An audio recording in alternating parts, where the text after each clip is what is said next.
O mesmo tema questionado pelo professor Marco Antônio Villa, agora sobre uma visão estrita dentro do direito, dentro do que diz a Constituição, no artigo 5º, inciso 57, de que ninguém será considerado culpado até o trânsito em julgado da sentença penal condenatória. Esse é o texto que está na Constituição. Ninguém será considerado culpado no Brasil até o trânsito em julgado da sentença penal condenatória. Trânsito em julgado é quando não cabe mais recurso. E condenação em segunda instância ainda cabe recurso para 2 tribunais, para o STJ e para o Supremo Tribunal.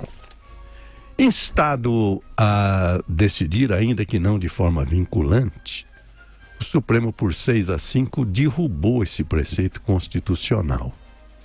Por isso que o Lula corre o risco de ser preso em razão dessa posição hoje da jurisprudência brasileira. 6 ministros são a favor disso, ou eram, que pode mudar. Teori Zavascki, o Edson Fachin, Luiz Roberto Barroso, Luiz Fux, Carmen Lúcia e Gilmar Mendes, que parece pode mudar de posição. Os que são contra: Rosa Weber, Marco Aurélio Melo, Celso de Mello, Ricardo Lewandowski e Dias Toffoli. Celso de Mello é o decano, é o mais antigo da corte. Mas os senhores observam que 6-5, diferença de um voto, pode levar à prisão milhares de brasileiros. Não é o Lula. São milhares de brasileiros que estão na situação de defender-se em liberdade até o fim. Evidente que ainda há uma questão em aberto. Os jornais noticiam que nesta quarta-feira o plenário da Corte se reúne para uma sessão administrativa, não é um julgamento. Mas há possibilidade de algum ministro levantar uma questão de ordem. E parece que Celso de Mello poderá fazer isso, também o Marco Aurélio pode fazer isso. E aí a questão vai a debate.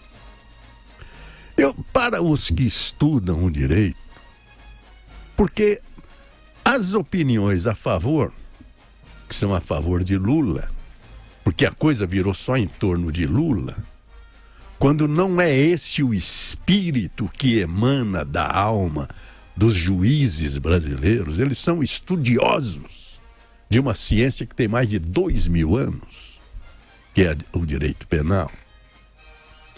Principalmente ministro do Supremo, que não tem que dar mais satisfação a ninguém, ele é o último a dar a palavra na corte. Mas o certo é a decisão de porque foi 6-5, leva milhares de brasileiros. Vou dar um exemplo, para que os senhores pensem a respeito. Um gestor, um diretor financeiro de uma empresa, portanto o homem que cuida do dinheiro da empresa, ele tem a posse legítima, se disse ele é empregado.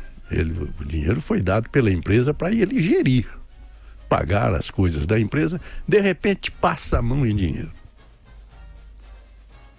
Às vezes isso acontece pela profissão mesmo, os advogados passam por isso, porque quando ele cobra os honorários, todos os advogados, tem algumas questões que não estão na honorária, para a diligência do oficial de justiça, publicação de editais, perícia, é tudo pago em apartado. Então é dado ao advogado uma importância que não são seus honorários, são para as custas do processo. Aí o processo acaba, evidente que o advogado tem que prestar conta desse dinheiro. Mas quando? No mesmo dia, no dia seguinte, dali 10 dias, dali 20 dias, dali um mês, quando que tem que prestar conta? Tem que prestar, mas quando? Porque se não prestar, ele comete o crime de apropriação indébita. Ele tinha posse legítima e ficou com ele. Não pode. Isso não é furto, é apropriação indébita.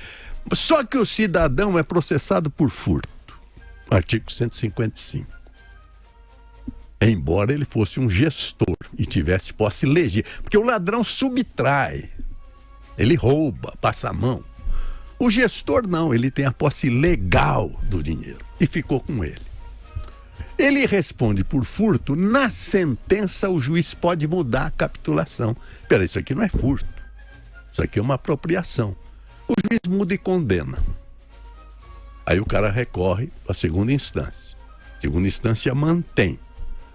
Na apropriação, quando é que se configura? Depois que a pessoa é intimada a prestar contas e não o faz. Quer dizer, não é que acabou a causa naquele dia, no dia seguinte ele já é criminoso. O advogado já cometeu a apropriação. Não. Ninguém. Tem que ser intimado. Eu quero saber das contas. É intima, não presta a conta, caracteriza o crime. Só que nesse caso ele era processado por furto. Em furto não se presta a conta, houve subtração. Condenado em primeira e segunda instância. Aí ele chega e fala, peraí, mas eu também tenho direito de prestar conta. Eu respondia por furto, o juiz mudou, disse que é apropriação. O tribunal manteve, só que eu não tive a oportunidade de prestar contas. Ninguém me intimou para prestar contas. Eu pergunto aos senhores, se ele não tiver direito a responder em liberdade, ele deve ir para a cadeia? Para depois lutar no Supremo para ter o direito de prestar contas? Ou é melhor ficar em liberdade e debater esse direito fora da cadeia? Bom dia, São Paulo. Bom dia, Brasil.